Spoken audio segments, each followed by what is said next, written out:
오늘도 우리 주님 예배하러 오신 우리 빛가진리 교회 모든 성도님들 환영하고 축복합니다. 하나님께서 구하시는 제사는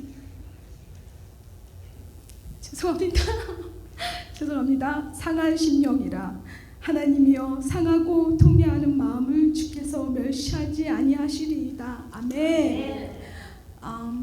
오늘도 생명의 말씀이 우리 예배를 거룩하게 하실 것입니다.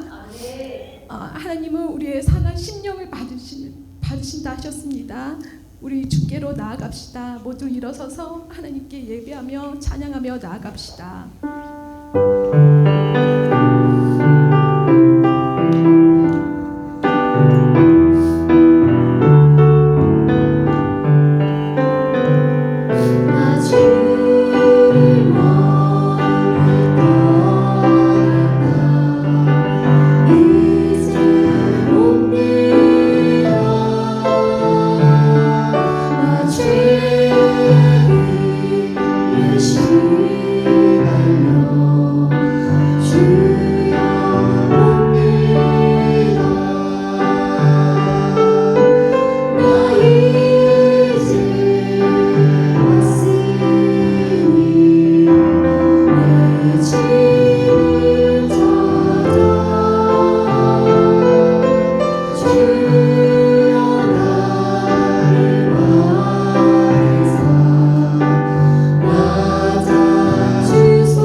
나 바랄 것이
주님의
하나님 아버지를 내가 믿사오며 그 외아들 우리 주 예수 그리스도를 믿사오니 이는 영으로 잉태하사 동정녀 마리아에게 나시고 본디오 빌라도에게 고난을 받으사 십자가에 못 박혀 죽으시고 장사한 지 사흘 만에 죽은 자 가운데서 다시 살아나시며 하늘에 오르사 전능하신 하나님 우편에 앉아 계시다가 죄로서 산 자와 죽은 자를 심판하러 오시리라.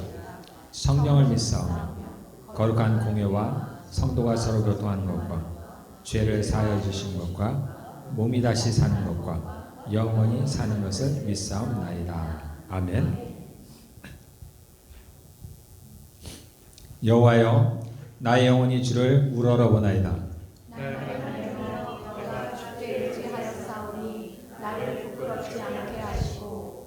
나의 원수들이 나를 이겨 개가를 부르지 못하게 하소서. 주를 바라는 자들은 수치를 당하지 아니하려니와 까닭없이 속이는 자들은 수치를 당하리이다. 여호와의 주의 도를 내게 보이시고 주의 길을 내게 가르치소서. 주의 진리로 나를 지도하시고 교훈하소서. 주는 내 구원의 하나님이시니 내가 종일 주를 따르나이다. 여호와여 주의 극렬하심과 인자하심이 영원부터 있었사오니 주여 이것들을 기억하옵소서. 여호와여 내 젊은 시절의 죄와 허물을 기억하지 마시고 주의 자하심을 따라 주께서 나를 기억하시되 주의 선하심으로 하옵소서. 여호와는 선하시고 정직하시니 그러므로 그의 도로 죄인들을 교훈하시리로다. 온유한 자를 정의로 지도하시며 온유한 자에게 그의 도를 가르치시리로다. 여호와의 모든 길은 그의 언약과 증거를 지키는 자에게 인자와 진리로다. 아멘.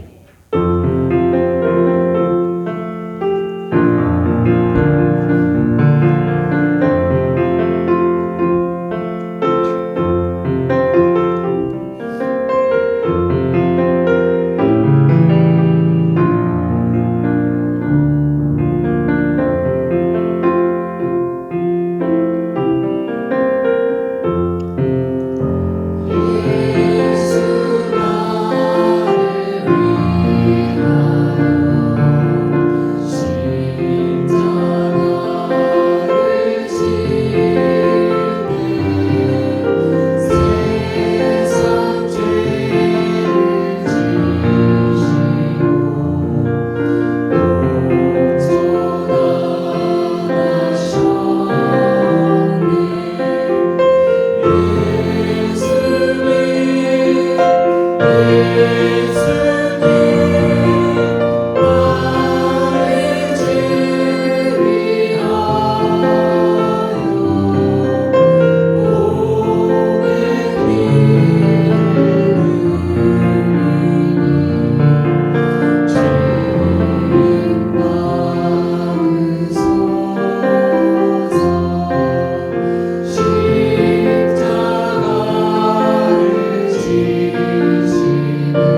그가 찔림은 우리의 허물 때문이요 그가 상함은 우리의 죄악 때문이라. 그가 징계를 받음으로 우리는 평화를 누리고 그가 채찍에 맞음으로 우리는 나음을 받았도다. 아멘. 자비롭고 은혜롭고 노하기를 더디하시고 인자와 진실이 많으신 아버지 하나님, 오늘도 주님 전에 나와 예배할 수 있는 은혜를 허락하심에 감사를 드립니다. 하나님을 아버지라 부르며 우리 주 예수 그리스도를 믿고 구원받는 은혜를 허락하심도 감사를 드립니다. 우리를 위해 죽으시고 3일 만에 부활하신 우리 주 예수 그리스도를 찬양하고 고백합니다. 주님만이 영광 받으시고 홀로 높임 받으시옵소서. 지금은 사순절 기간입니다. 주님의 죽으심을 깊이 묵상하며 회개로 나아가는 시간이 되게 하여 주옵소서. 주님이 핏값 주고 사신 저희들이 거룩하고 정결하게 주님의 뜻을 따라 살아야 함에도 불구하고 때때로 저희는 연약하여 넘어지고 실수하며 죄를 지을 때가 많이 있습니다. 이 시간 회개하며 용서를 구합니다. 성령님 도와주셔서 주님의 뜻대로 순종하며 살 수 있도록 인도하여 주옵소서. 날마다 말씀과 기도로 살게 하시고 성령님의 인도를 따라 순종하며 살 수 있도록 도와주옵소서. 우리 안에 모든 우상들이 태워지게 하시고 주님만을 섬기며 사랑하며 예배하며 살게 하여 주옵소서. 거룩하고 정결한 주의 백성이 되게 하옵소서. 주님을 향한 목마름으로 간절함으로 기도합니다. 주님의 사랑을 갈망하는 저희들의 기도를 들어주셔서 주님의 사랑이 저희 교회 가운데, 저희 가정 가운데, 이 땅 가운데 가득히 부어지게 하여 주옵소서. 성령의 불길이 뜨겁게 임하게 하셔서 부흥의 역사가 이 땅 가운데 뜨겁게 일어나게 하여 주옵소서. 한 알의 밀이 땅에 떨어져 죽으면 많은 열매를 맺는다고 하셨습니다. 저희들도 주님처럼 온전히 죽어 많은 열매 맺는 주의 제자들이 되게 하여 주옵소서. 오늘 말씀을 전하실 진영동 목사님을 위해 기도합니다. 성령의 권능을 덧입혀 주시고 성령 충만하게 하셔서 진리의 말씀만을 선포하게 하시며 또 그 말씀을 받아 변화받는 저희들이 되게 도와주옵소서. 예배의 모든 시종을 주님께 맡겨드리며 우리 주 예수 그리스도 이름으로 기도드립니다. 아멘.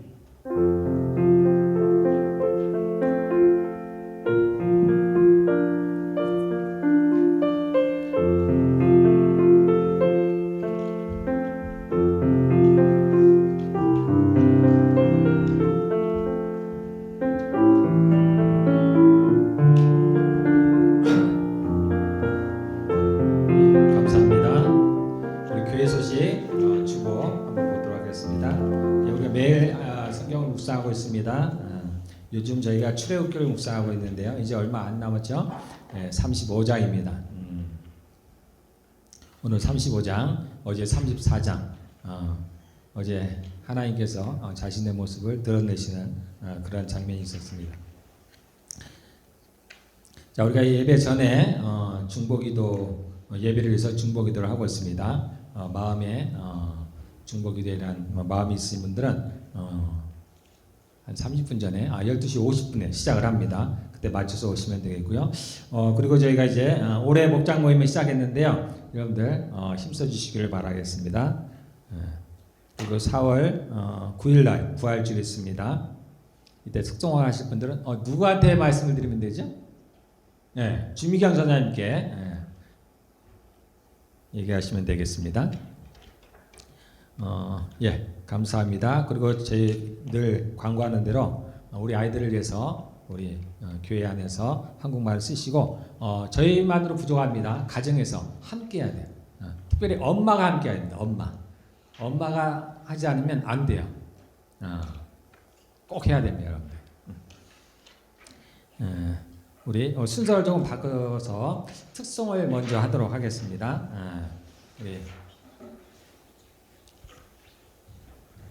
우리 반주사님께서 특송 읽겠습니다.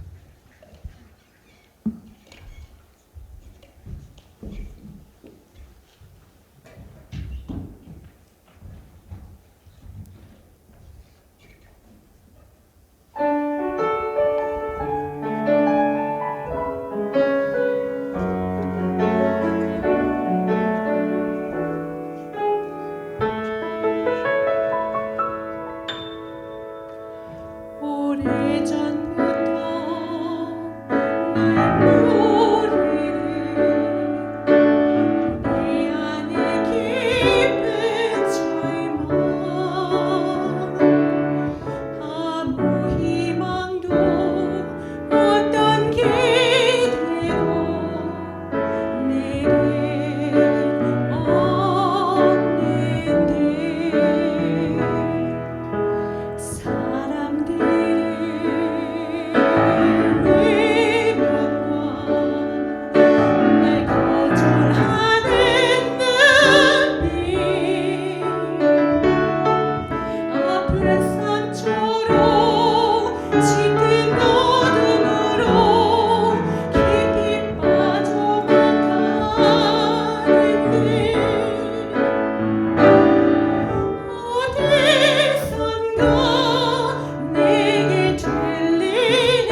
감사합니다. 노래를 쉽게 하시네. 예. 자, 우리 다 같이 기도하겠습니다. 우리의 아픈 분에게 손을 얹으시고, 자신의 아픈 분에게 손을 얹으시고, 마음이 아픈 분들은 가슴에 손을 얹으시고, 머리가 복잡하신 분들, 걱정과 근심이 많으신 분들은 머리에 손을 얹으시길 바랍니다. 하나님 감사합니다. 이 시간 하나님, 저희들이 주의 말씀에 의지하여서 병든 자에게 손을 얹었습니다. 하나님, 주께서 채찍에 맞음으로 저희가 나음을 입었다 하였습니다. 또한 주께서 말씀하시길 그 땅으로는 회족으로 말씀을 증거하신다 했습니다. 또한 병든 자에게 손을 얹어 낫는다 했습니다. 하나님, 저희가 주의 말씀에 의지하여서 손을 얹었습니다. 저희들의 손길을 통하여서 성령의 기름이 흘러 깨끗게 하실 줄 믿습니다. 모든 병들을 치유하시고 마음의 모든 아픔과 고통과 근심과 걱정들을 주께서 성령의 불로 태우시기를 원합니다. 감사합니다. 예수님 이름으로 기도하였습니다. 아멘. 예, 이 시간 우리 주일학교는 이동하시고요. 예, 성경은 사무엘상 한번 보겠습니다.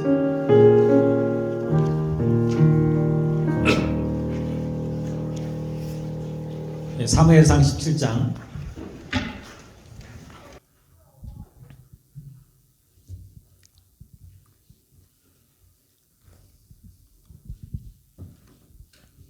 사무엘상 17장 41절입니다. 41절에서 54절.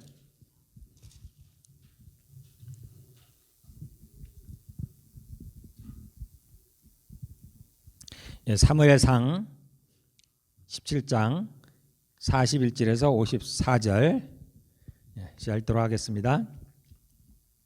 블레셋 사람이 방패를 든 사람을 앞세우고 다윗에게로 점점 가까이 나아가니라. 그 블레셋 사람이 둘러보다가 다윗을 보고 업신여기니 이는 그가 젊고 붉고 용모가 아름다움이라. 블레셋 사람이 다윗에게 이르되 내가 나를 개로 여기고 막대기를 가지고 내게 나와왔느냐 하고 그의 신들의 이름으로 다윗을 저주하고 그 블레셋 사람이 또 다윗에게 이르되 내게로 오라. 내가 너의 살을 공중의 새들과 들짐승들에게 주리라 하는지라.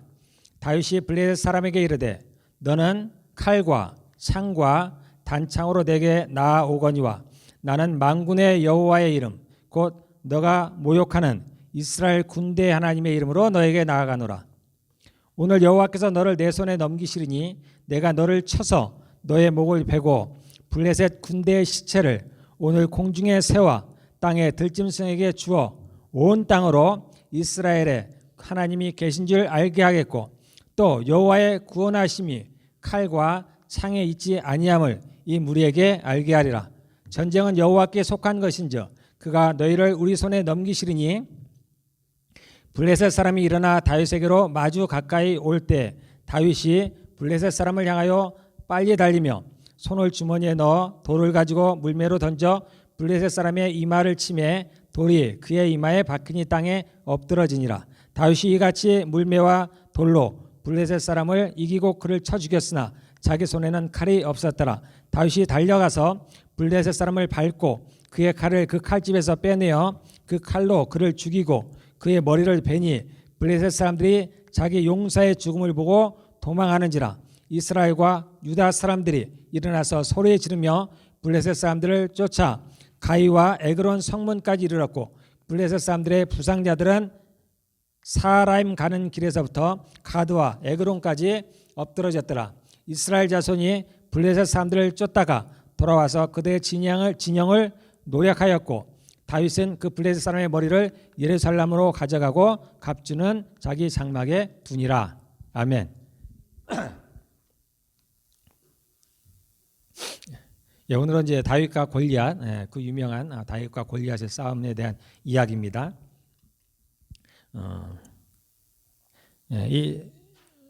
저는 이제 주일학교를 다녀본 적은 없어요. 저는 청년 때 처음 예수님을 믿었으니까 주일학교를 다녀본 적은 없는데 그래도 이제 이 영화는 본 적이 있습니다. 다윗 영화를 좀 본 적이 있어요. 그래서 제가 그 그림이 기억이 되는데 어린 소년 다윗과 그 거인 골리앗과 이렇게 싸우는 장면을 제가 기억을 합니다. 아마 주일학교를 다녀보셨던 분들은 아마도 주일학교 때 다윗 특별히 골리앗과의 싸움에 대한 이야기는 많이 들었을 거라고 생각이 됩니다. 예. 이것을 가지고 이제 우리가 여러 가지를 얘기를 할 수 있겠지만은 오늘 저희는 이 말씀을 가지고 하나님께서 어떻게 일을 하시나 하는 것들을 한번 살펴보려고 합니다. 이스라엘의 첫 번째 왕이 사울이죠. 사울입니다. 지금 여기 나온 대로 아직까지는 사울이 왕이에요. 그 이전에는 소위 이제 사사 시대라고 해서 왕이 없던 시대였습니다. 그리고 선지자로는 유명한 사무엘이 지금 활동하던 시기예요. 그때 이제 이스라엘 백성들이 왕을 달라고 하나님께 요구를 했습니다. 그때 하나님께서 이제 이 사울 베냐민 지파에 있는 사울을 택하셔서 이스라엘의 왕을 삼았습니다. 처음 사울이 왕이 되는 장면을 보건대 사울은 굉장히 겸손한 사람이었어요. 그가 용모가 준수하고 또 키가 컸는데 얼마나 컸냐면 보통 사람보다 어깨 하나, 그러니까 머리 하나가 더 있었다라고 합니다. 그러니까 굉장히 큰 거예요. 그럼에도 불구하고 그가 어린아이 같이 겸손한 사람이었다라는 것을 처음 그가 왕이 될 때 모습을 보면 우리가 알 수가 있습니다. 그렇지만 이 사울이 왕이 되면서 돌변하기 시작했습니다. 변해버렸어요. 그래서 하나님의 말씀에 순종하지 않았고 두 번을 하나님의 말씀을 거역을 했습니다. 그로 말미암아서 하나님께서는 이 사울을 버리셨습니다.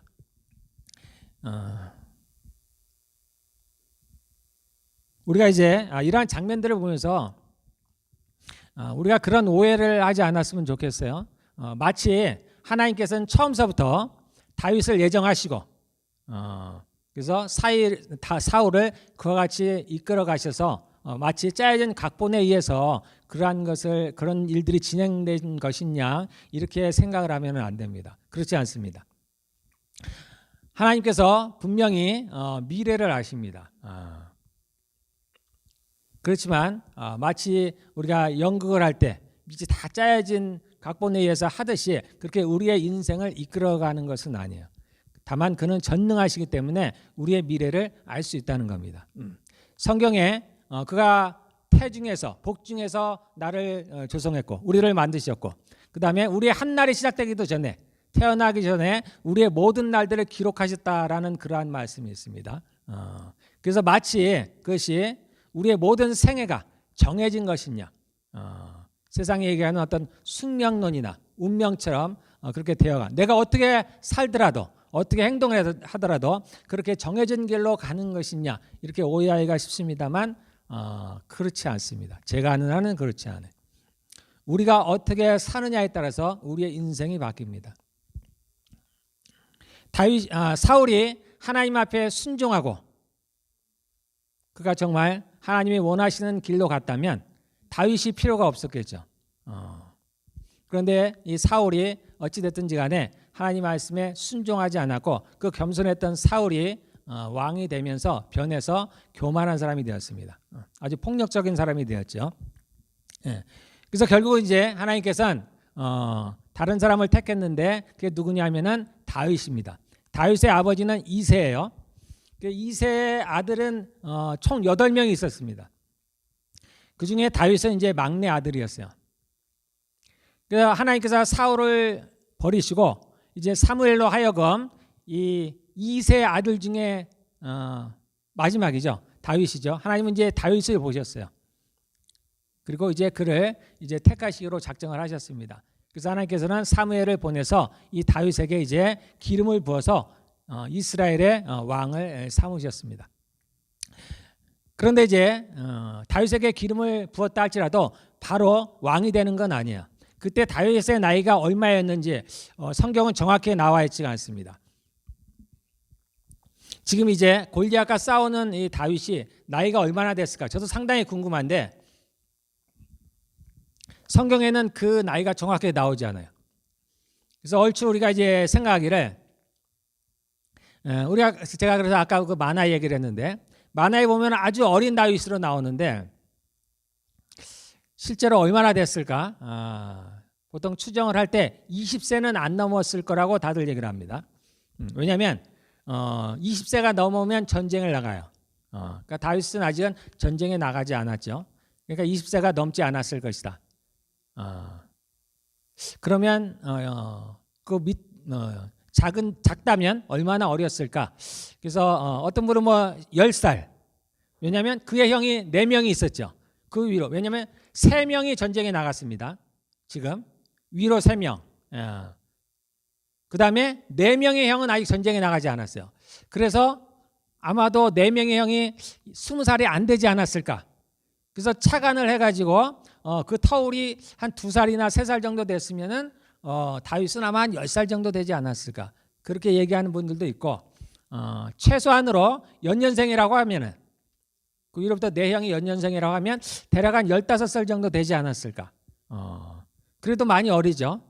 그러다 보니까 혹시 쌍둥이가 있지 않았을까. 뭐 여러 가지 추측을 합니다. 또는 배다른 형제가 아니었을까. 엄마가 다르지 않았을까.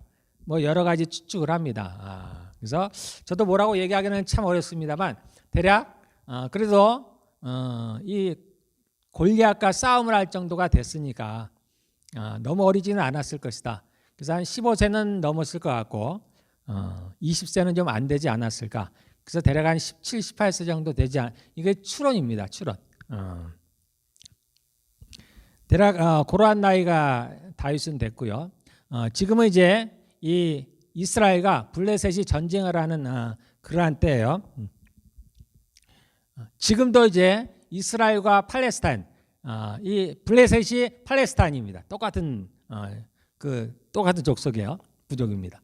그러니까 지금도 이제 사이가 좋지 않죠. 옛날서부터 그랬어요. 하나님께서 이스라엘 백성들에게 가나안에 들어가서 7족속을 멸하라고 하셨을 때 그 7족속에는 들어가지 않았습니다. 블레셋이 그 7족속에는 들어가지 않았는데 블레셋은 그 주변에 있는 나라였어요. 주로 이제 이 지중해 쪽에서 그 5개의 큰 성읍이 있었습니다. 그 성읍을 갖고 있는 나라였습니다. 그래서 그때도 늘 블레셋과 이스라엘이 전쟁을 하였어요. 그래서 이스라엘 백성들이 하나님의 말씀에 순종할 때는 이스라엘이 강하고 그렇지 않을 때는 하나님께서는 주변의 나라, 특히 블레셋을 막대기로 쓰셔서 이스라엘을 치시곤 하셨습니다. 이때도 이제 블레셋과 이스라엘이 전쟁을 했는데 보면은 이스라엘이 지금 침공을 당하고 있는 상태예요. 그러니까 블레셋이 강하다는 얘기입니다. 사울은 그러다 보니까 하나님께 이미 버림을 받았어요. 그래서 사람들이 다 알고 있었습니다. 하나님께서 다윗을 이제 드러내지는 않았지만은 사울이 그렇다는 건 알고 있었어요. 그러다 보니까 국력도 좀 약해지고 이제 전쟁에 나가는데 군인들이 많지가 않았어요. 그러니까 전세가 지금은 블레셋에게 굉장히 유리한 상태입니다. 그러한 때에 이제 그 다윗의 아버지 이새가 이제 다윗에게 이제 심부름을 시킨 거예요. 전쟁에 나가 있는 그의 3명의 형들에게 좀 먹을 것 좀 갖다 주라라고 이제 지금은 심부름을 시킨 그 장면입니다.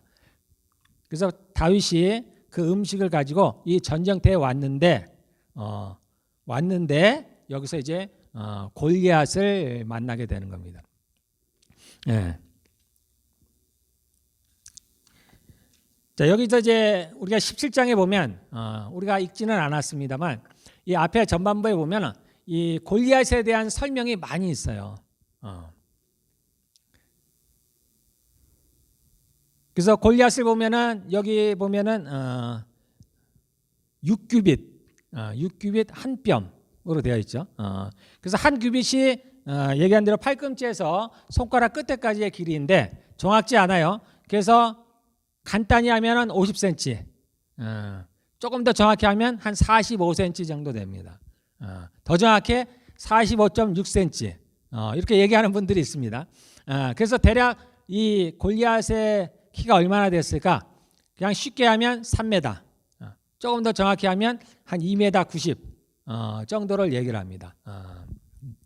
우리가 보통 2m 90 정도 되면은 한 보통 큰 사람, 큰 키에 한 1m가 크잖아요. 1m 90cm에 1m가 더 큰데, 그러면은 키가 크면은 키만 큰 것이 아니잖아요. 몸집이 크잖아요. 그래서 일반 사람들이 상대할 수가 없어요. 그리고 이 골리앗은 우리가 아는 대로 이제 가드 사람이에요. 가드는 이제 블레셋의 그 다섯 도시 중에 하나인데, 여기는 아낙 자손으로 유명합니다. 그러니까 아낙 자손은 뭐냐면 거인들이에요. 그래서 골리앗은 이 거인 아낙 자손 중에 한 사람이에요. 그래서 키가 컸습니다. 용사였어요. 그래서 이 골리앗에 대해서 지금 설명을 그 앞쪽에 보면 아주 장황하게 길게 해놨어요.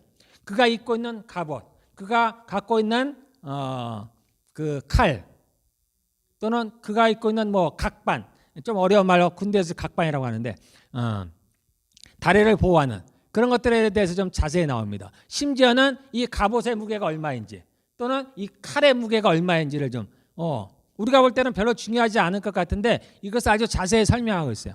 그래서 이 갑옷의 무게가 대략 얼마일까? 지금 환산해 보니까 한 57kg 정도 됩니다.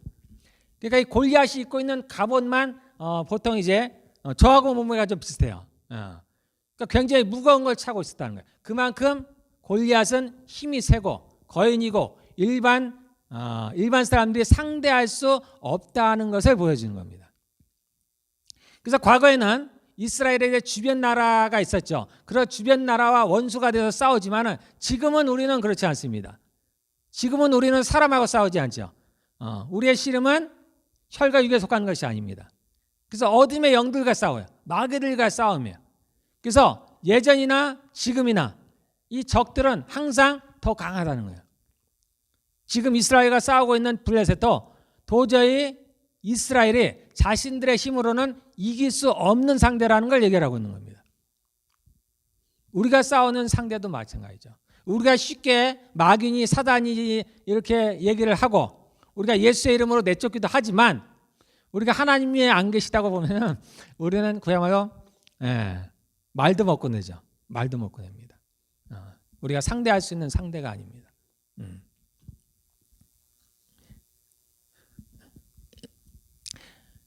그래서 이 골리앗은 도저히 이스라엘 사람들이, 심지어 다윗조차도 그 외견상으로는, 외모상으로는 상대할 수가 없습니다.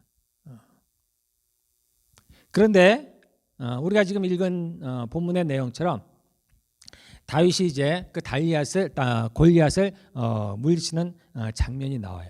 그때 다윗이 뭘로 물리치냐면은, 다윗은 물매가 저도 정확히는 모르겠습니다. 이렇게 돌을 던지는 뭐가 있나 봐요. 돌려서 싹 던지면 이렇게 날아가는 모양입니다. 그래서 다윗이 이제 골리앗과 싸우러 나갈 때 다른 거 가져가지 않아요.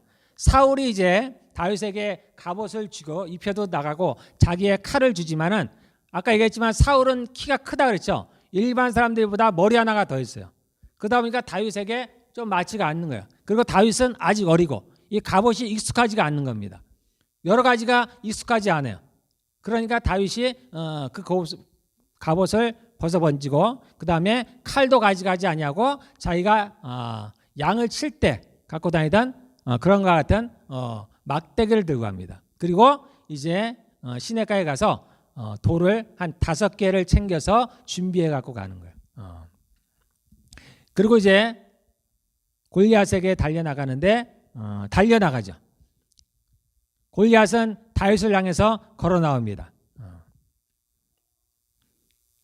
다윗은 반대로 그 골리앗을 향해서 정말 겁도 없이 달려나가요. 달려나가면서 자신이 갖고 있던 5개의 돌 중에서 하나를 준비해서 그것을 던져버립니다. 그리고 그것이 정확하게 골리앗의 이마를 꿰뚫게 되는 겁니다. 우리는 이 장면을 이제 너무나 많이 들었기 때문에 너무나 당연한 것처럼 생각을 하지만은 실상은 이게 우연치고는 너무나 우연인 거예요. 너무나요.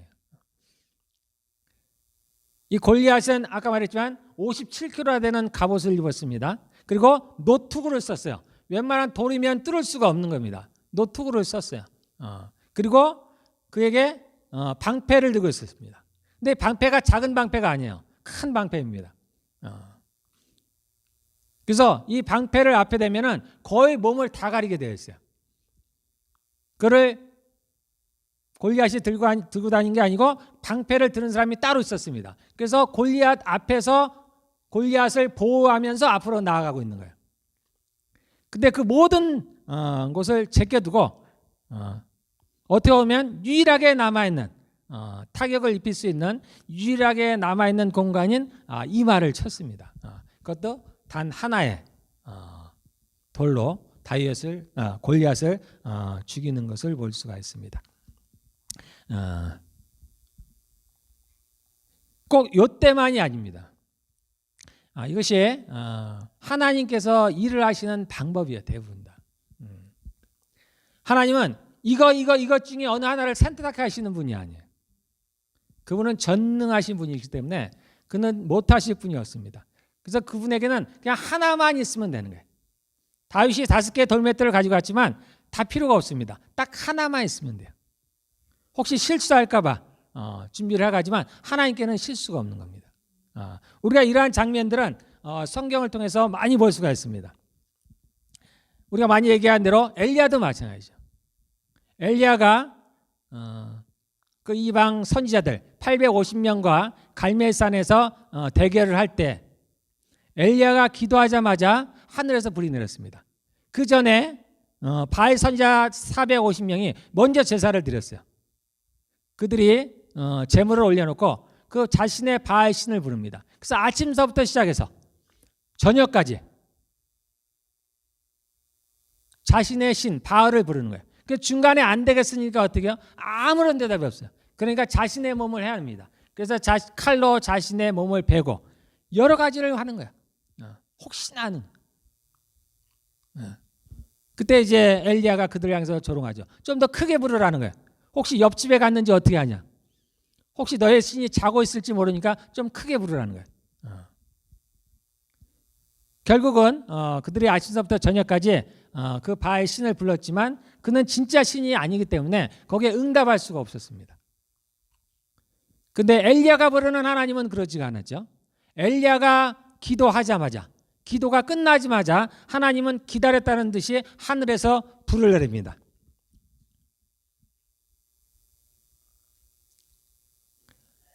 아브라함이 자신의 종을 보내서 그 아들 이삭의 아내를 찾을 때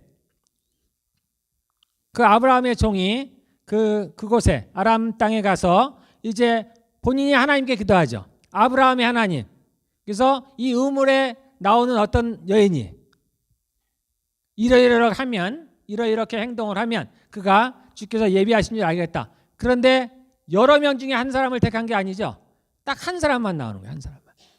두 번째도 세 번째도 아니고 그냥 첫 번째. 이미 하나님은 다 예비해 놓으신 거예요. 예수님께 병을 고친 많은 분들도 마찬가지입니다. 이 예수님은 망설임이 없습니다. 12년 혈류증 걸린 여인이 예수님의 옷자락을 붙잡았을 때 즉시로 나음을 입은 거예요. 그 병이 어떠한 것이든 그 병이 무엇이든 관계가 없습니다. 주님은 항상 물으세요. 내가 원하는 게 뭐냐라는 거예요. 내가 무엇 하여 주기를 원하느냐. 예수님은 망설임이 없습니다. 왜냐하면 그분은 진짜 하나님이시기 때문입니다. 폭풍이 있는 바다에서 주님께서 바람을 잠잠케 하실 때 그분에게 망설임이 없어요. 이 바람이 내 말을 들을까 안 들을까? 멈출까 아닐까? 우리는 그렇죠. 저도 마찬가지입니다. 제가 아픈 분들을 위해서 기도할 때 저도 그런 것들이 있어요. 나을까 안 나을까? 근데 하나님은 그러실 필요가 없어요. 그분은 하나님이십니다. 그래서 그분은 바람을 향해서 당연히 명령을 해요. 그러면 바람이 잠잠해지는 겁니다.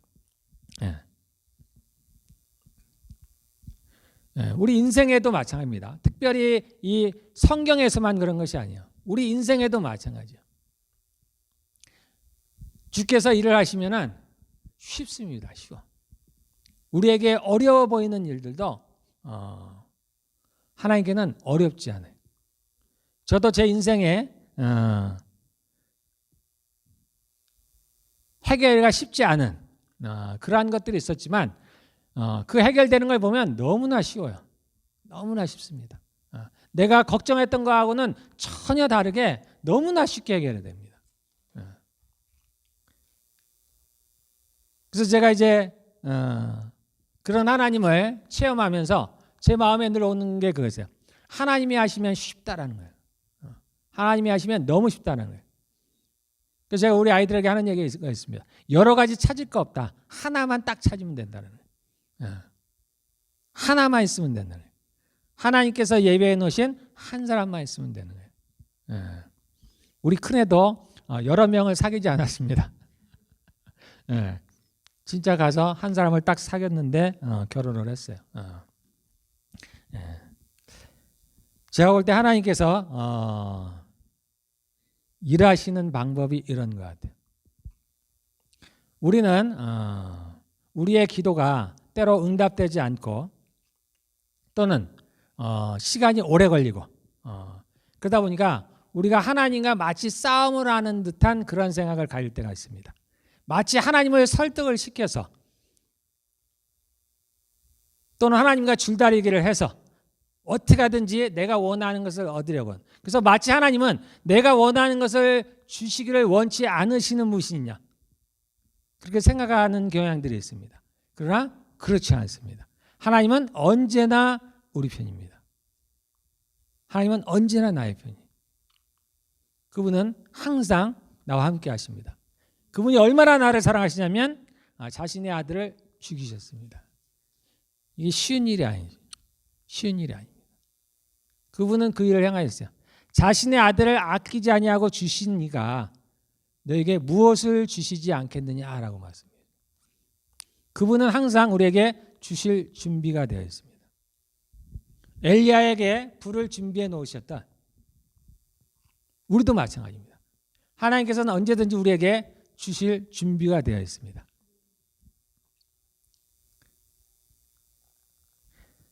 자, 그와 더불어서 우리가 이 싸움을 통해서 한 가지 또 알아야 될 것 중에 하나가 뭐냐면 다윗이 어떻게 해서 골리앗을 이겼을까 하는 거예요.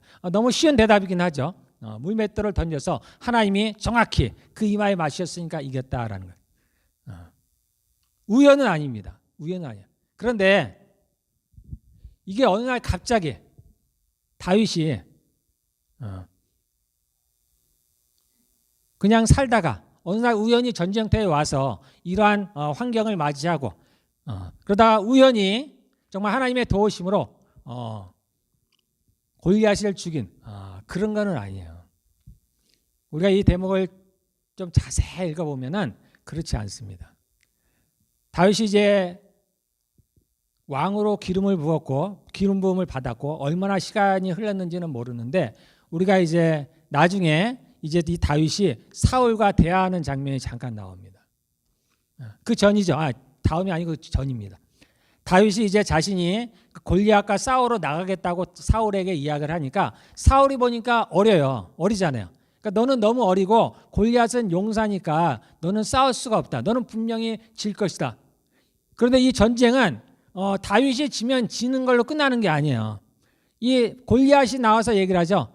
만약에 너희 중에 누가 나와서 나와 같이 싸우면 그가 지면은 이스라엘이 다 지는 겁니다. 반대로 내가 지면 우리 블레셋이 너희의 종이 되겠다라는 거예요.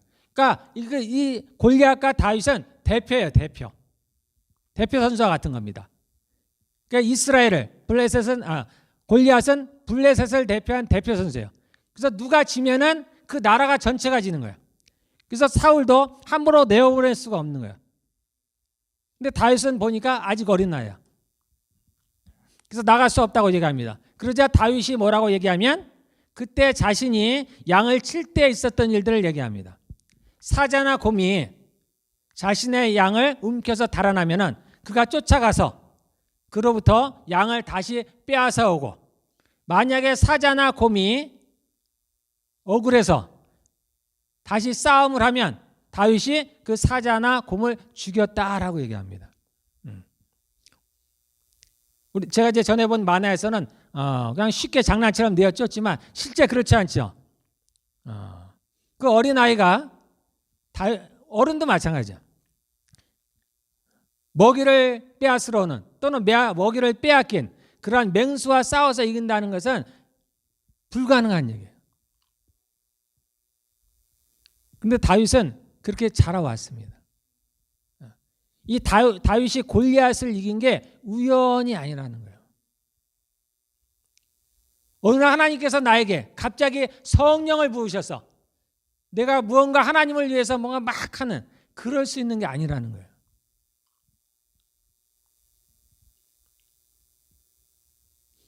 우리가 만화에서는 다윗이 몸집이 작지만 실제로는 다윗은 몸집이 작지 않았을 거예요. 우리가 여기서 이것도 추론을 하는 겁니다. 무엇으로 추론을 하면은 다윗이 그 사울의 갑옷을 입는 장면이 나와요. 사울은 다른 사람보다 머리 하나가 크다 했습니다. 그것을 다윗에게 입혔다는 얘기는 다윗이 그렇게 작지 않다는 거예요. 오히려 덩치가 좋은 사람이었다라는 거예요. 다윗이 그것을 벗어낼 때 이게 너무 크다라든가 뭐 그런 게 없어요. 단지 내가 불편하다라는 거였어요. 내가 많이 써보지 않은 거다.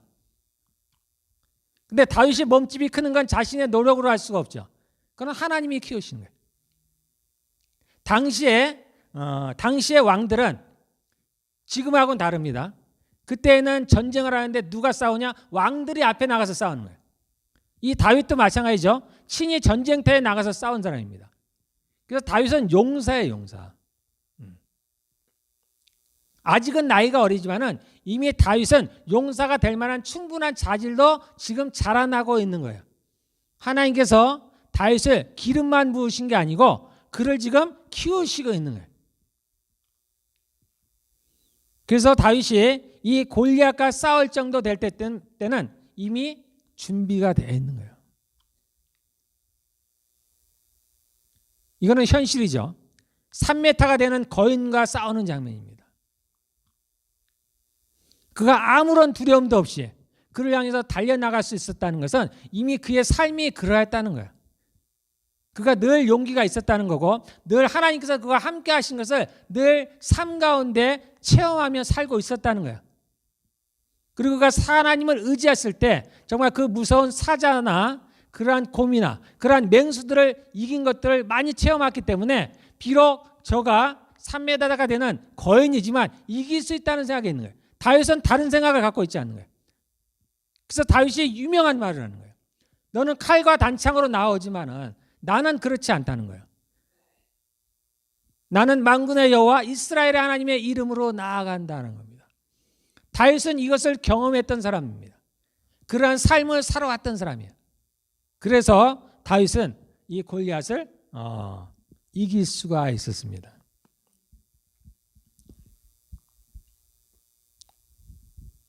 우리는 생각할 때 저도 마찬가지입니다. 하나님은 전능하시니까 내가 모든 것들을 예비해 두시고 그냥 나를 불러셔서 그냥 필요한 재능도 주시고 말을 못하면 말주변도 주시고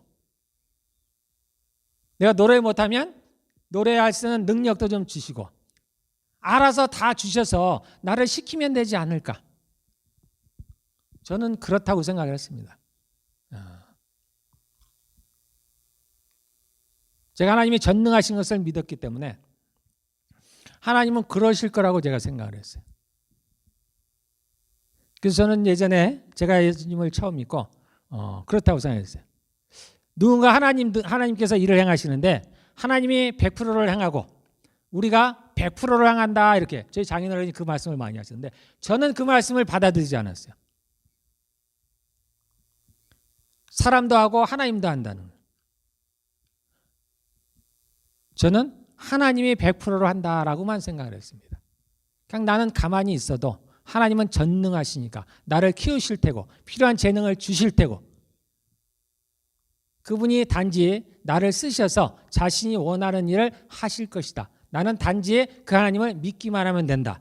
기다리기만 하면 된다. 그래서 감나무 밑에서 내가 누워있으면 하나님께서 감나무를 흔들어서 그 감을 떨어뜨려서 정확히 내 입에 넣어주실 것이다. 저는 그렇게 믿어왔어요.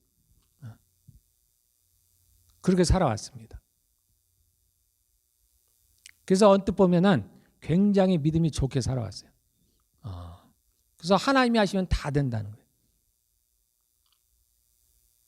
그게 100% 틀리다는 얘기는 아닙니다. 그러나 100% 맞는 게 또 아니에요. 제가 이제 목회를 하면서 하나님에 대해서 조금 더 전보다는 깊이 알아갑니다. 정말 깊이 알아가요. 전과 비교해서. 제가 깊이가 있다는 게 아니고 예전에 비해서 깊이 알아갑니다. 그러면서 제가 새롭게 배워가는 게 하나님은 우리와 함께 하신다는 거예요. 하나님 혼자서만 하시지 않는다는 거예요. 그러면 우리를 로봇으로 만들면 됩니다. 그냥 진짜 막대기로만 쓰시면 되는 거예요. 그런데 그렇지 않다라는 거예요. 하나님은 우리와 함께 하신다는 거예요. 어떻게 보면 우리는 늘 선택의 기로에 있습니다. 주님께서 이스라엘 백성들에게 말씀하시기를 너희 앞에 복과 저주가 있다고 얘기를 합니다. 너희는 복을 선택하라. 여기까지가 하나님이 하시는 거예요. 내가 너희 앞에 복과 저주를 놔뒀는데 너희는 복을 선택하라. 살기 위해서 생명을 선택하라는 겁니다. 그러나 너희가 저주를 선택하면, 재앙을 선택하면, 죽음을 선택하면 어쩔 수 없는 겁니다. 그 길로 가야 되는 거예요.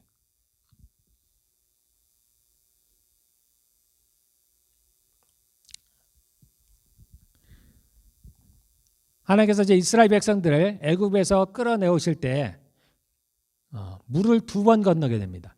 첫째는 홍해를 건너게 돼요. 두 번째는 요단강을 건너게 됩니다. 똑같이 물을 건너요. 근데 방법이 다릅니다. 첫 번째 홍해를 걸을 때는 하나님이 가르세요. 그들은 마른 땅으로 건넙니다. 그들이 할 일이 전혀 없어요. 너희는 가만히 있어서 내가 하나님 됨을 볼지어다라는 거예요.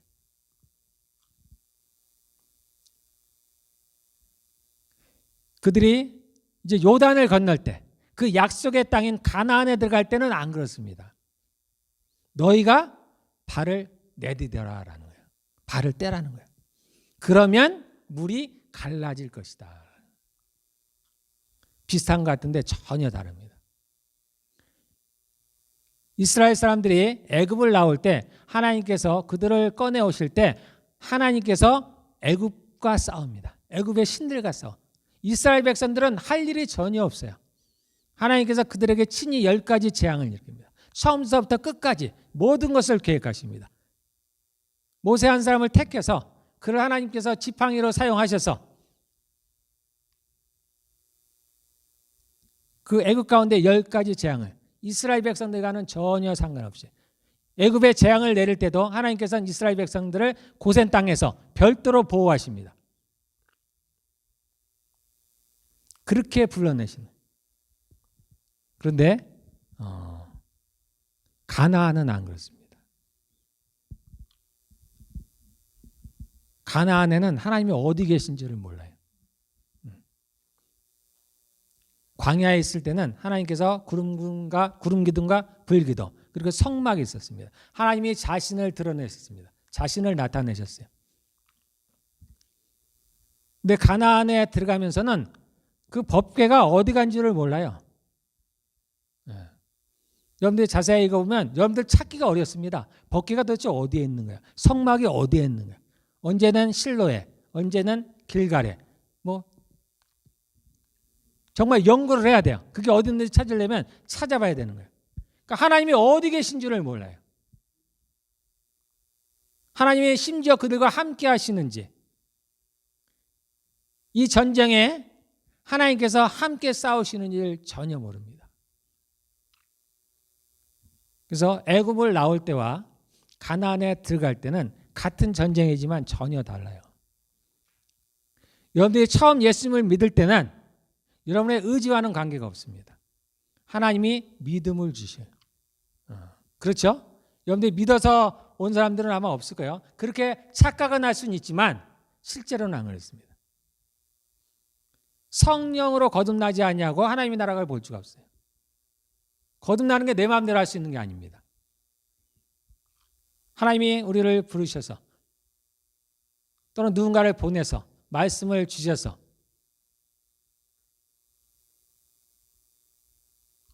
그 말씀이 우리의 관절과 골수를 찔러 쪼개서 우리를 죽이시고 성령의 능력으로 우리를 다시 부활시키셔서 거듭나게 하시고, 그러므로 우리가 하나님을 알게 되고 하나님의 나라를 보게 됩니다. 시작은 그렇게 하는 겁니다. 그래서 처음 예수님을 믿으면은 뭔가 잘 되는 거예요. 병이 났든지 망했던 사업이 다시 일어나든지 기타 뭔가 잘 풀리는 거예요. 하나님이 여러 가지 기적들을 보여주십니다. 그런데 항상 그렇지는 않아요.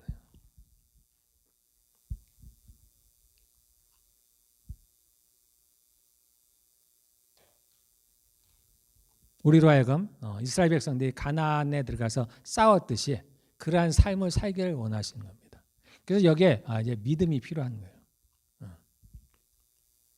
하나님은 우리와 함께 하기를 원하시는 거예요. 함께 싸우기를. 하나님은 마치 우리 뒤에 편에서 보이지 아니하시지만 우리와 함께 하니까 전면에 우리를 두시는 겁니다.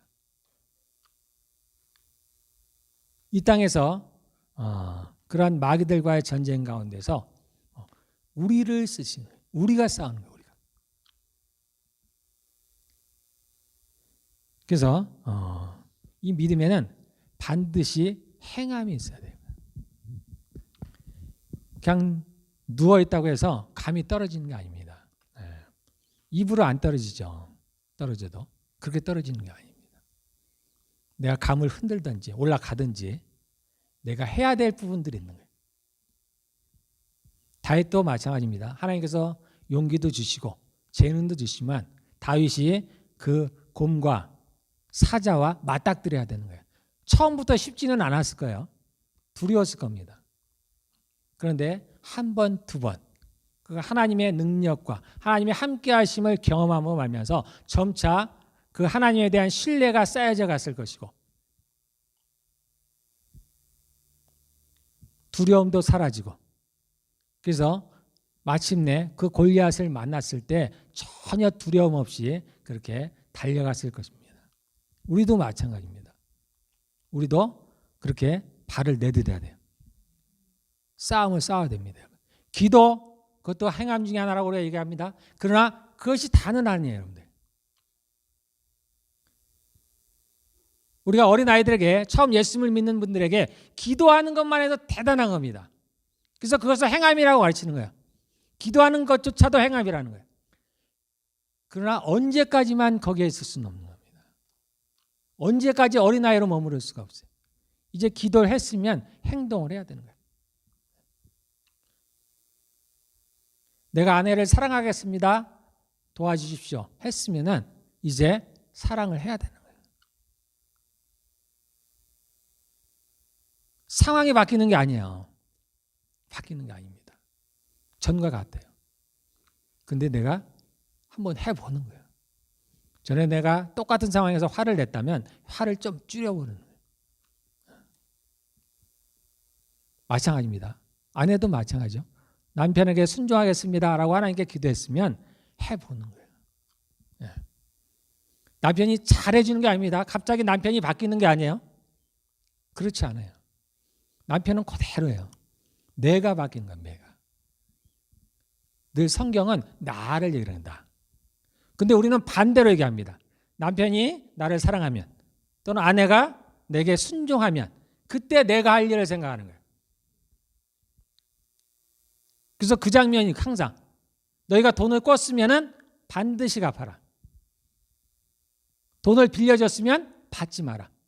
자기 좋은 대로만 해석하면 어떻게 돼요? 돈을 꿨으면 안 갚아도 되고 돈을 꺼줬으면 너는 반드시 갚아야 돼. 근데 하나님은 반대인 거예요. 반대. 내가 먼저 해야 되는 겁니다. 내가 먼저 희생을 해야 돼요.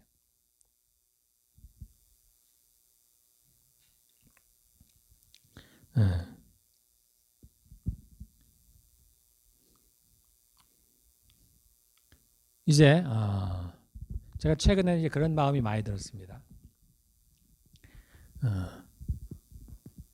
우리가 지금 이제 기도도 열심히 하고 여러 가지로 우리가 소위 이제 신앙이 자라고 믿음이 자라고. 그런데 여기서만 머무르면 안 돼요. 그것은 마치 예루살렘의 제자들이 처음에 모여서 성령이 충만해서 은혜가 충만해서 함께 모여 사는 게 좋은 거예요. 교제하기 좋아하고. 그랬을 때 어때요? 그러니까 성령이 강제로 그들을 흩어져 버리시죠. 그와 같습니다. 우리가 여기서 머무른다면 우리도 흩어질 거예요. 우리도 나가야 되는 겁니다. 이제 행동을 해야 돼요. 늘 어린아이처럼 울기만 해서는 안 돼요. 때로는 참기도 해야 됩니다. 견뎌내야 돼요. 그리고 내가 싫은 것들을 해야 됩니다. 기도하는 게 좋죠. 기도하는 게 좋아요. 처음에는 늘지만 하다 보면 기도하는 게 좋습니다. 편해요. 교회 모임이니까 좋죠. 정말 교제도 재밌고 여러 가지가 좋습니다. 그러나 여기에 안주하면 안 되는 거예요. 우리가 모이기를 힘쓰랬다고 하니까 모이는 게 힘써야 됩니다. 그러나 그것만이 다는 아니에요. 또 흩어져야 되는 겁니다. 늘 하나님께 저는 할 수가 없습니다. 주님, 제가 능력이 안 돼요. 제가 이러고 싶은데, 제가 사랑을 하고 싶은데 안 됩니다. 어릴 때는 받아주는 거예요. 어릴 때는. 근데 커서도 이렇게 같은 얘기를 하면 안 돼요. 너 언제까지 울고만 있을래? 너 언제까지 이렇게 찢진대? 저한테 그러는 거예요. 저한테. 하나님께서 저한테 그러신 것 같아요. 너 언제까지 너가 할 수 없다고만 할래? 언제까지 능력이 없다고만 할래? 우리가 행할 때 요단을 밟을 때 적과 싸움을 하러 나갈 때 그 적을 다 무찌르신 다음에 하나님께서 우리를 보내셔서 남은 전리품들을 취하라고 하시는 게 아닙니다. 우리는 그러한 전쟁을 싸우는 게 아니에요. 그 적들과 맞닥뜨려야 됩니다. 싸움을 해야 돼요. 정말로 내 마음에 들지 않는 그러한 아내와 남편과 또는 주변 일들과 우리가 맞닥뜨려야 되는 겁니다. 여기서 지면 그냥 무너지는 거예요.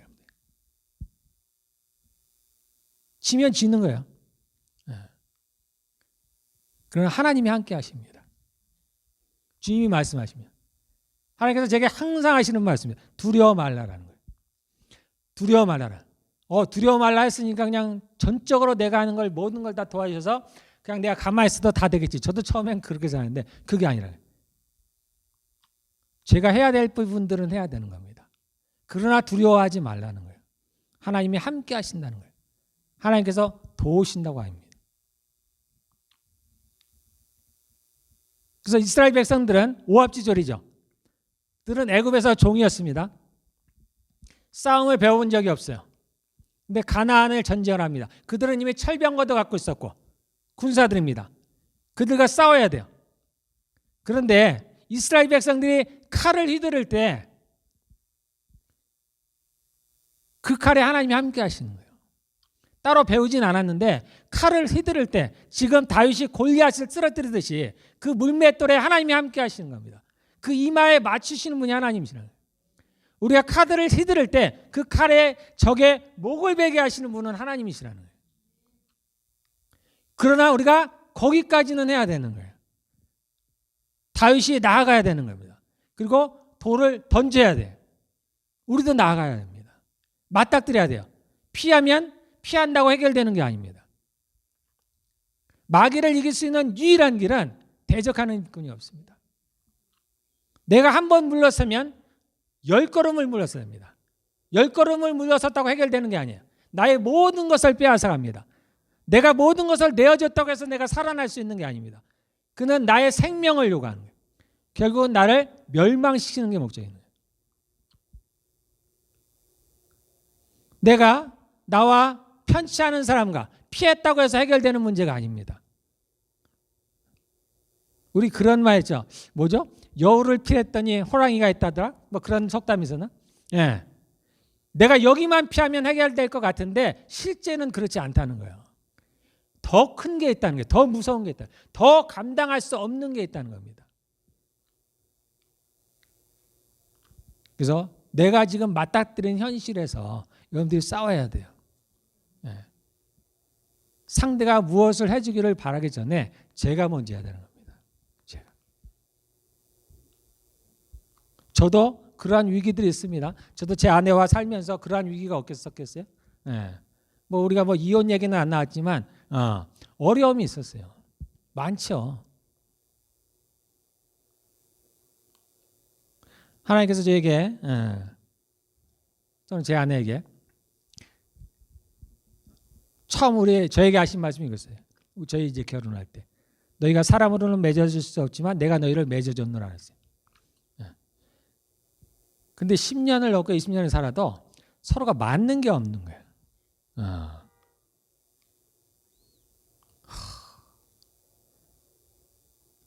뭐 제가 제 아내 이전에 누구를 사귄 뭐 그런 적은 없었습니다만, 야, 다른 사람이면 어떻을까?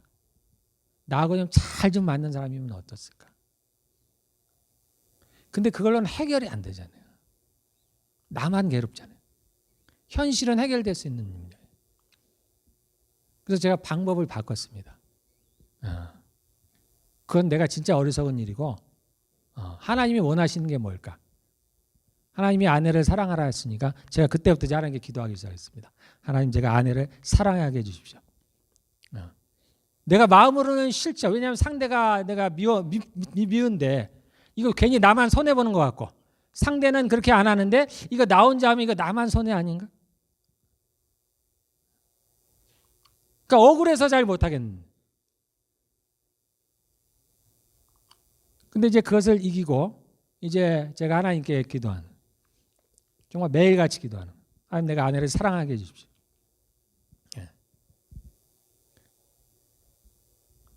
근데 지금에 와서 보니까 그것까지 끝이 아니라는 거예요. 내가 사랑하게 해달라고 기도했으면 믿고 내가 사랑을 해야 되는데 거기까지는 못 나은 거예요. 제가 이제 와서 좀 하나? 많은 어려움이 있었고, 근데 이게 저희만의 문제는 아닐 거예요. 이게 당연한 겁니다, 여러분들. 우리의 원수가 어디 있다 그랬습니까? 집 안에 있는 거예요, 집 안. 다른 사람은요, 다 원수죠, 사실. 왜냐하면 우리 각자 안에 다 죄가 있기 때문에 다 원수예요. 다 안 맞습니다. 나하고 맞는 사람이 누가 있어요? 근데 다른 사람은 안 보면 그만이니까. 잠깐 내가 무시하면 그만이니까. 또 한번 내가 화를 내든지 싸우면 그냥 그만이니까. 근데 집안에서는 그럴 수가 없는 거예요. 매일 봐야 되는 겁니다. 나 혼자만 따로 살아갈 수가 없는 거예요. 그래서 원수가 집안에 있는 거예요. 집안. 이게 이상한 얘기가 아닙니다. 아내가 남편이 마음에 안 들, 이상한 게 아니에요, 여러분들. 당연한 거예요, 당연한 거예요. 그래서 이 표현이 여러분들이 절망시킬 수 있지만 행복은 이 땅에 없습니다, 여러분들. 우리가 이 땅에서 평안하길 원하고 뭔가를 행복을 쫓으려고 신기루와 같은 거잖아요. 믿지 않는 사람뿐만 아니라 우리도 마찬가지예요. 우리가 교회가 작은 천국이라 하지만 그렇습니까, 실제? 그렇지 않죠. 이 안에도 알력이 있고 서로 간에 다툼이 있고. 천국이란 얘기는 단지 우리가 하나님 나라가 이 땅에 왔다는 것뿐이고, 우리가 바라는, 우리가 생각하는 그 천국, 기쁨과 즐거움만 가득하고 서로 미움이 없고 사랑으로 충만하고, 그런 것은 이 땅에 없어요, 여러분들. 그것은 이제 옵니다. 그러나 우리가 이걸 기대하고 가는 거예요. 그래서 이 땅에 그렇지 않는 삶을 살아갈 때 내가 그 땅을 소망함으로 말미암아서, 그것이 없으면 내가 참을 수가 없죠. 예? 당장이라도 내가 뭔가를 결단을 해서 내가 이 땅에서 무엇인가라도 조금이라도 내가 어떤 기쁨을 얻기 위해서, 즐거움을 얻기 위해서 내가 어떤 것들을 해야 되는 겁니다. 세상 사람들이 그러하듯이 소망이 없으니까. 그러나 우리에게는 소망이 있잖아요. 우리에게는 그 하나님 나라의 완전한 하나님에 대한 소망이 있습니다. 근데 이걸 좀 확실하게 보여주시면 좋겠는데 그렇게 확실하게는 보여주시지 않아요. 하나님께서 제게 몇 번을 말씀하신 적은 있어도 내가 그토록 갈망하던 게 있어요. 나도 좀 하나님이 얼마나 사랑인지를 좀 알고 싶은 거예요.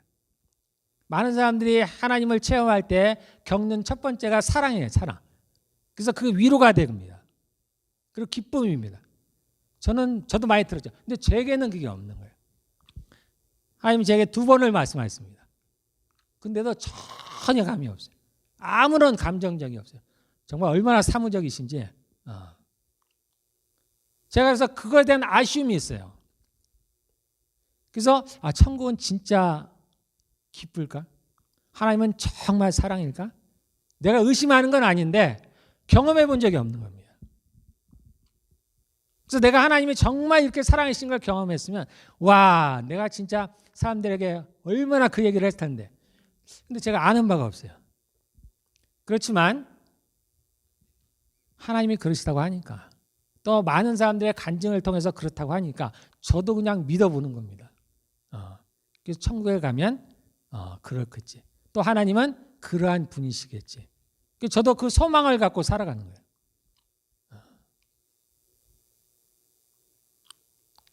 자, 우리 한번 새롭게 살아봅시다.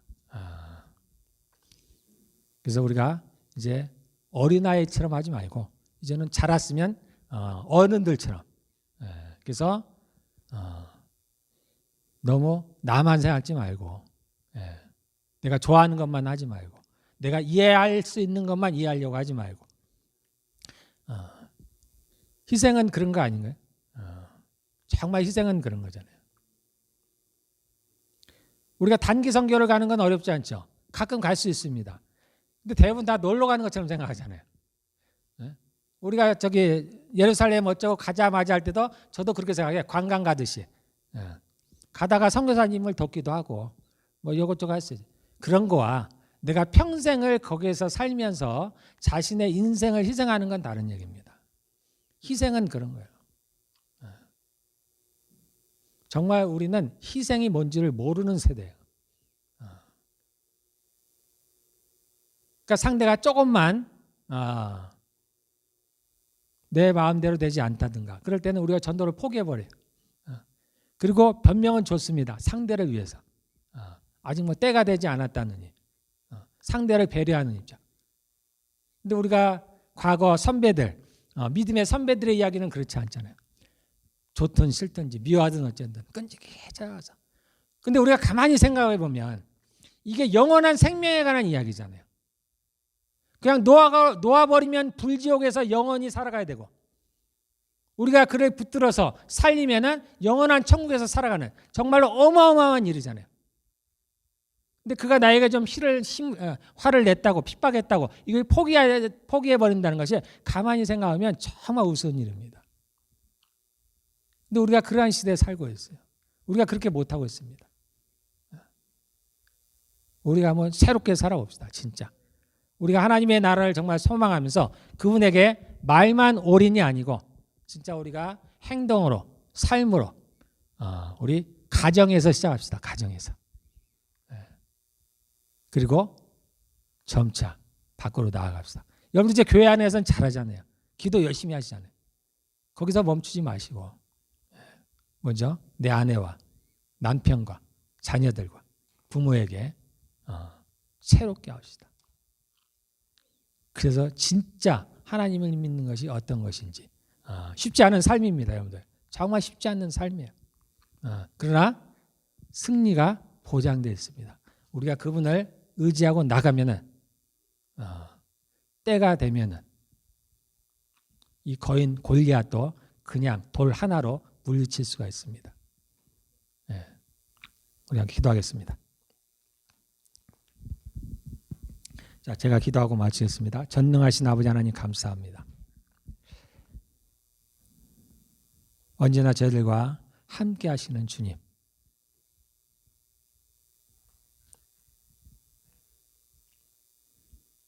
저희가 언제나 어린아이와 같이 되지 않냐고 자라기를 바라시는 주님. 주님, 저희도 이제 자라나기를 원합니다. 주님, 저희가 나의 편한 곳에서 안주하지 아니하고 힘이 들지라도 괴로울지라도 주님 한 걸음 발을 떼기를 원합니다. 이스라엘 백성들이 요단강에 발을 떼었을 때 그 강이 갈라지듯이 이스라엘 백성들이 가나안 족속을 향해서 나아갔을 때 그들의 철병거를 무너뜨렸듯이 우리 앞에 있는 도저히 무너뜨릴 수 같지 않은, 무너질 것 같지 않은, 변할 것 같지 않은, 그래서 해결될 것 같지 않은 그러한 문제들이 해결될 줄을 믿습니다. 이래 주님과 저희가 함께 동역하여 나아가기를 원합니다. 이제는 우리 주 예수 그리스도의 은혜와 하나님의 사랑과 성령의 교통하심이 이곳에서 예배하는 그리고 빛과 진리 교회에 속한 모든 성들 가운데 함께 있을지어다.